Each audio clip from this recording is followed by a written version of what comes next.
You're listening to Melanie Cole on Next Trip Radio. Hey. Hi, how's it going? Welcome to the show. I'm so glad you could join us today on Next Trip Radio. I am Melanie Cole, and my guest today is Todd Bureau from Adventure Alaska Tours. Rockin'. Welcome to the show, Todd. Oh, greetings. Well, greetings from Hope, Alaska, right? Yes, that is. You're way far up there, huh? So tell us about Adventure Alaska Tours, Todd. What do you do? Well, we're a small group tour operator. That kind of means that we specialize in groups that are not what folks consider when they usually travel to Alaska, which is most often a cruise tour or one of the big bus tours. So we do groups of 8 to 10, and we wander in places where the big folks don't go. So what are you talking about, and how do you get around? You take trains? What do you do? Oh, it depends. There's a number of different itineraries. The road portions are by van. We have some trips that use small aircraft, and other trips are canoeing and hiking based. On the roads, it's van, and sometimes to the ends of the road.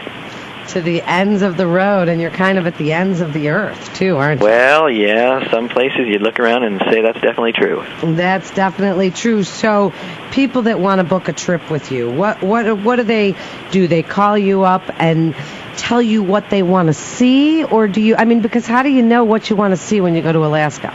Well, most people it is, a first trip, or sometimes they come and they kind of get overwhelmed and want to pick an area in a future trip to kind of get a little better feeling for. But usually if it's the first trip, you just kind of start fishing out there. Most people anymore, they kind of do their research early on by the internet and kind of get overwhelmed by all the different choices there are.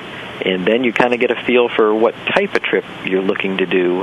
Some people, or the vast majority of folks that come to Alaska, do come by cruise, but that's a very different experience than what we offer. And then those that aren't inclined toward that, they pick something different, and they kind of filter down and find the one that fits their niche. Well, I think of, when I think of it, I think of a cruise. But when you're doing a cruise, and there's a new type of traveling called cultural immersion.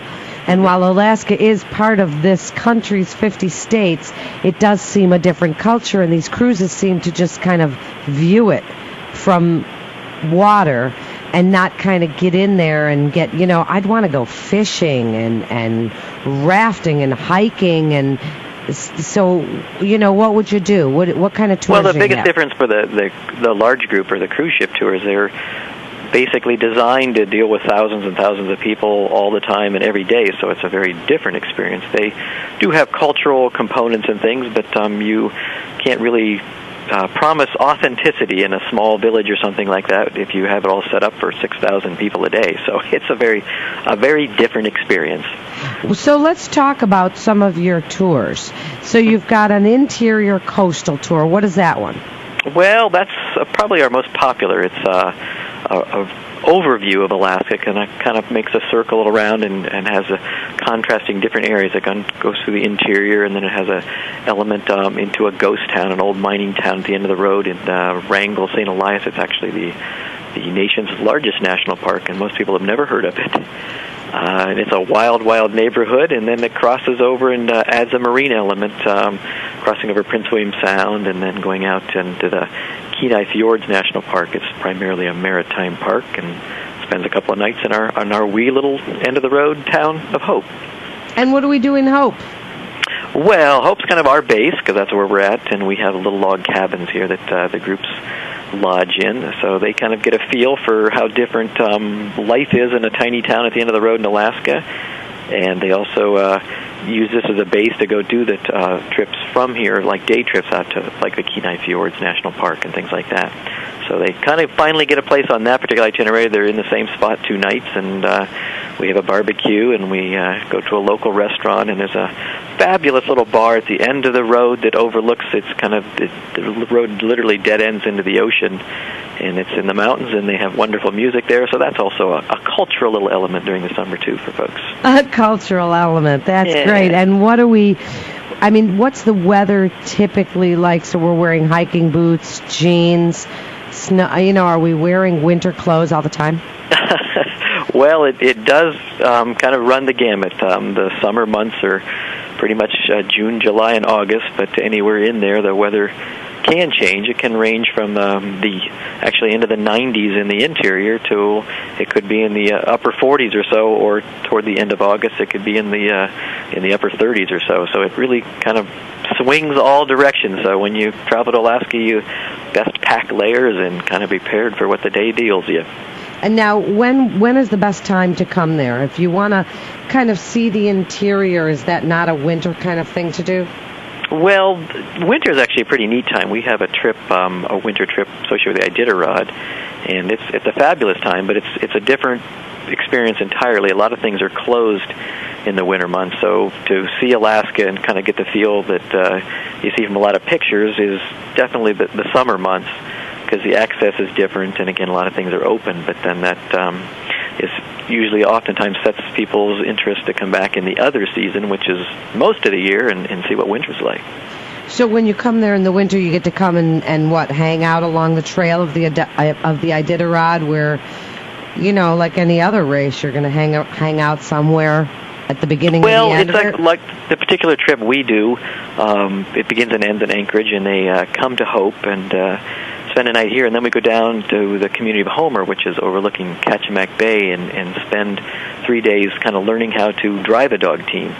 So we mush out to a remote lodge and spend a couple of nights there, and you get to drive a dog team, and if you're so inclined, or ride in the basket, or just be what degree of participation you want. And then from there, we head to the start of the race and witness that. That's a pretty delightfully chaotic event in downtown Anchorage.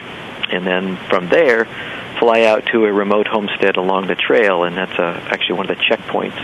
And then the teams come through there the next day, and it's at the end of 7 days, you're kind of thoroughly immersed in dogging. So. And what does a trip like that cost? That one this last year was $3,500. Let's see, $37.45. It's an expensive one with small aircraft and everything else. So that includes everything. How about food? Yeah, it includes everything, and Arctic gear and everything else. You just kind of got to show up with a good spirit, and away you go. Oh, so you provide the Arctic gear? Yeah, most folks don't have that, and the temperatures can vary. It's the first part of March, which is nice because the days are getting long, and it's usually pretty moderate, but it could be as cold as 20 below, and it could be 40 above, so kind of a wide range. Yeah, well, I'd come there, honey, all prepared, because I'm in Chicago, and we go way below zero sometimes. And you probably have more wind than we do. Jump up to the 60s the next day. It's really bizarre. Why don't you tell people, Todd, where they can find out more information about your tours? Well, probably the best and most detailed is of course, the web, and the website is AdventureAlaskaTours.com. AdventureAlaskaTours.com. How fun does that sound? These are the kind of trips when you hear about them on Next Trip Radio. And remember, you can podcast these shows 24 hours a day on demand. And you hear about a trip like this, and it just makes you want to go there. And Todd Bureau sounds like just a real nice, peaceful, kind of loving guy. And how fun to take a trip with a guy like that and his family and see their town of Hope, Alaska. That's just fun and beautiful stuff to see. You're listening to Next Trip Radio, and I'm Melanie Cole. Stay tuned. There's more to come.